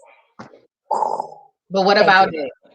This Black woman executive is going through a situation similar where she's going through litigation with this company, and because she was up for promotions, and then they just wouldn't promote her, and they gave excuses as to why they wouldn't promote her, and she's been serious or Nielsen for quite some time, and it's just promotional stuff. And I'm pretty sure that they promoted Chad and Brett, but this Black woman has been there for a numerous amount of times. And again, I don't know her situation, but I'm pretty sure if you can Google Black woman Nielsen, you'll see who I'm talking about, the situation that she's going through right now. And the only reason that I'm speaking about it is because I saw it on LinkedIn, and I saw that it was public on LinkedIn. So that's why I'm speaking about it now. But yeah, that's the extent that I can experience. Are you able to share a little bit about what it is? No, but what I can share is that it's pervasive, right? And I told you all I'm making a new podcast, and I am going to talk about on my podcast about this stuff. Some of it can't be public. What's the name of your podcast? Right now, Minding My Black Ass Business. Because that's all we be trying to do, right? Is mind our Black business, and just really coming into organizations to do the job that we were hired to do. And then we go through this process of trying to do our best, but being gaslit and manipulated and demoralized and dismissed and minimized and traumatized consistently. So, what I like to talk about for just a few minutes is, what do we do when these situations happen? What strategy do you utilize when you are trying to fight these problems that happen in the workplace? How do you address what is happening? Screenshots. Screenshots of The communication between all these professionals, because often, depending on where the communication is, whether it's via email, whether it's via social media, screenshots, prompt screenshots, because on Facebook, you can delete the conversations. On email, if it's through work, I don't know if you can delete them, but just screenshots, essentially covering your A in those situations. On phone calls, even, there was a situation with someone that I know that was close to me, where the legal called her from work, and she made it a point to make sure that she recorded the phone call. Sometimes you got to do what you have to do. So I hear you say documentation. Yes. Mm-hmm. So yeah, just covering your A, but also I would also say finding your tribe, not internally, because sometimes those people will be your worst enemies. Yeah. That's just my thought. You always want to find a tribe outside of your network, out of your organization, but essentially in your network that can help you navigate that. And can also be your backbone for the things that you're going through at said company. That's just my thought. Yeah, I would say along with that, it's called the thing. Explain.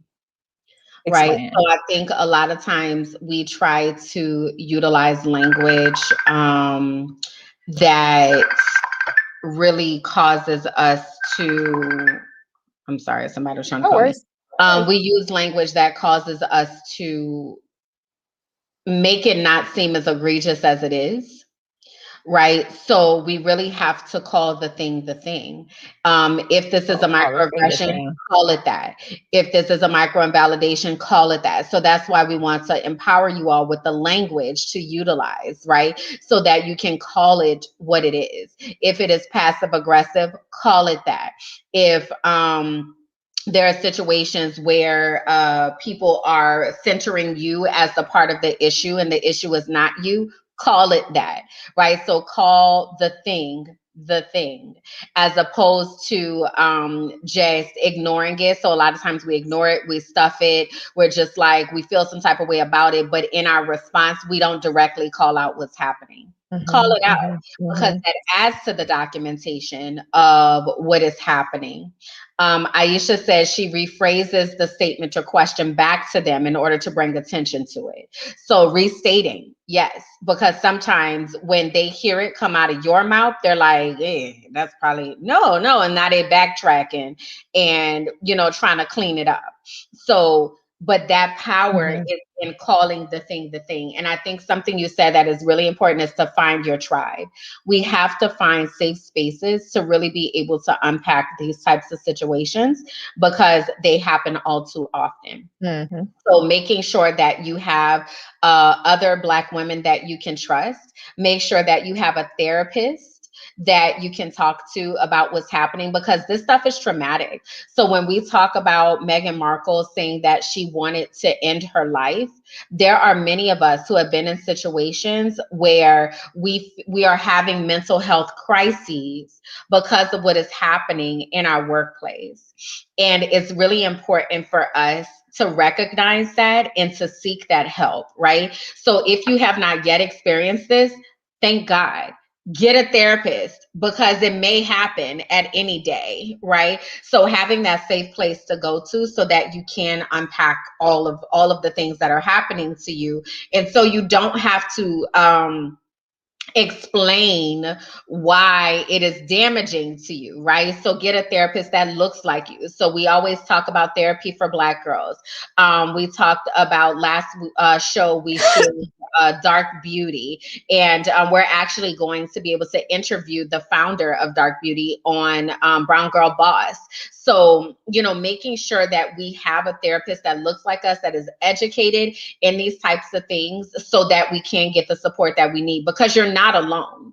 And this is something that people don't talk about. I've been sharing this stuff on my LinkedIn page, and I've received so many private messages where people are like, oh my God, I'm going through this right now, today. Right. So being able to have somebody who knows, like, sis don't have to explain nothing to me. Sis, I am sorry you're going through that. How can I help you? How can I support you? How can we walk through this together? Right. That's important, because it's taxing to have to explain to somebody why this is bothersome to you.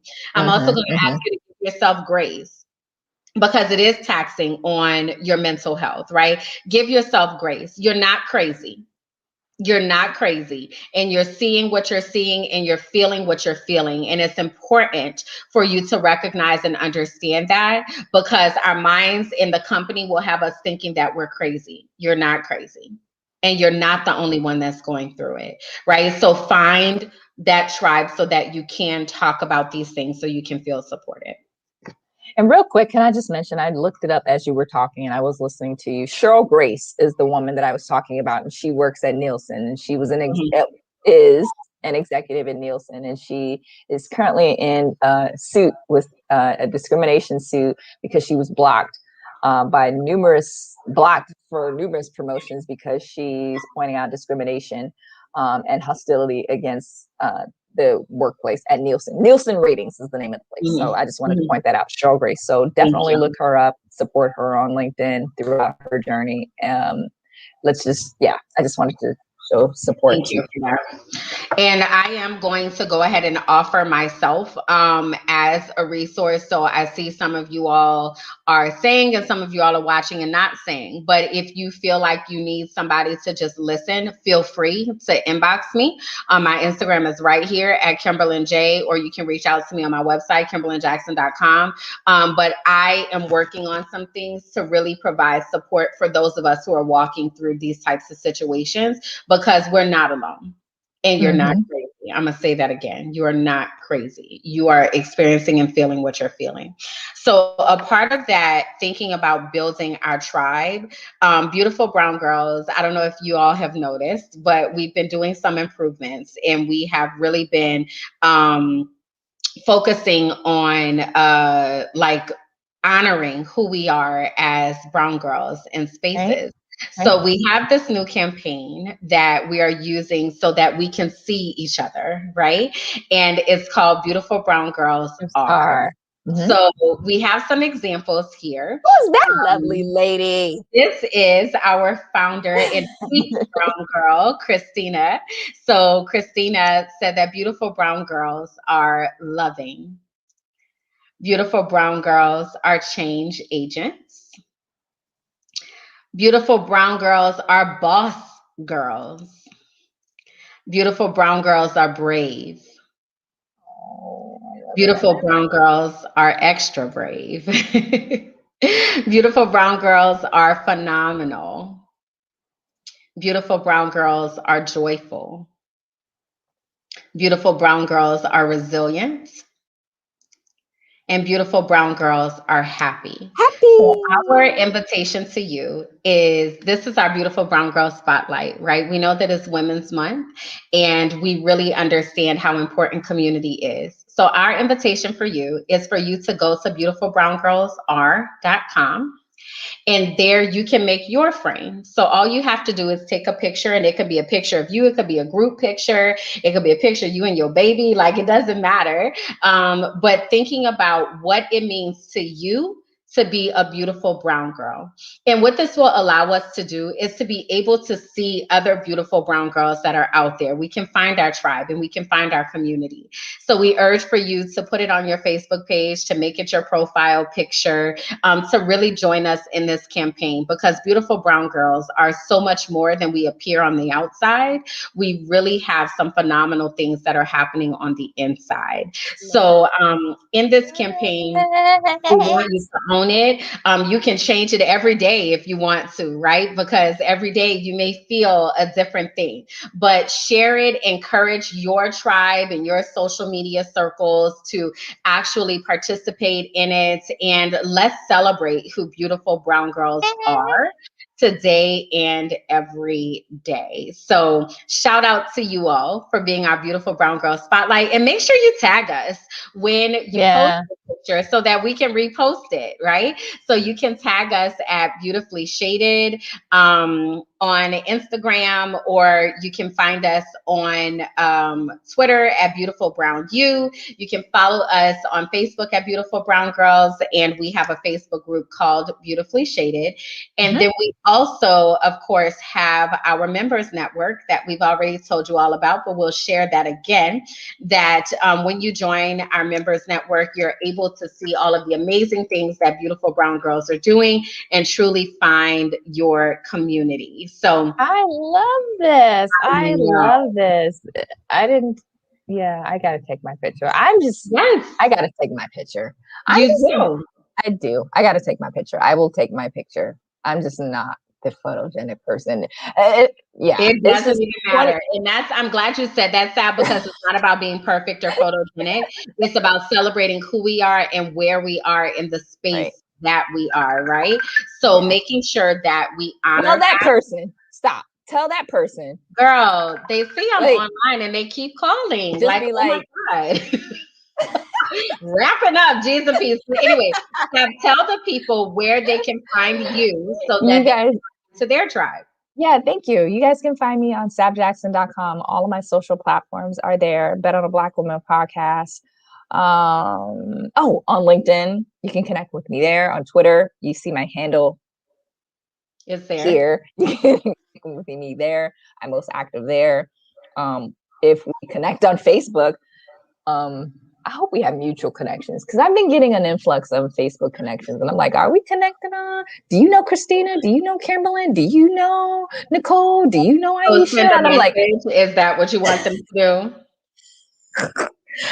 I have a qualitative social space. So what I'm saying, I mean, I don't know if you can send a message on Facebook, but like, I just know that if we do connect on Facebook, I am a qualitative connector, not a quantitative connector. So I'm making sure that all the stuff that I share on Facebook is within my space. Yeah. So awesome.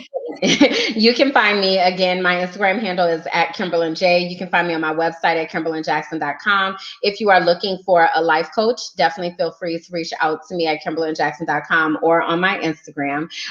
You can also find my book there, my devotional 365 days of devotions, affirmations, and encouragements. And yes, you can find t-shirts there. So be bold, be amazing, be you. That's on my website as well. So would love to talk with you all, connect with you all, because our tribe is important. So on that note, we definitely want to make sure that you've connected. Oh, also, if you are a business owner and you want to sponsor the show, so you want to get your products out there, please feel free to email us at beautifulbrowngirls@gmail.com, and we'll send over the promotion package to you about how to become a partner. So having said all of that, we will be back not next Monday, 2 Mondays. Thank you for rocking now us. On the 29th. So same time, same place. We have our next episode of Brown Girl Boss on the 24th, and we'll catch y'all on the flip side. So we thank you, and we'll see you soon. Bye. Is that your Zen look? Yeah, that's my Zen look. All right. From the Scorpio John. Love it. Bye, y'all. We'll see you next time.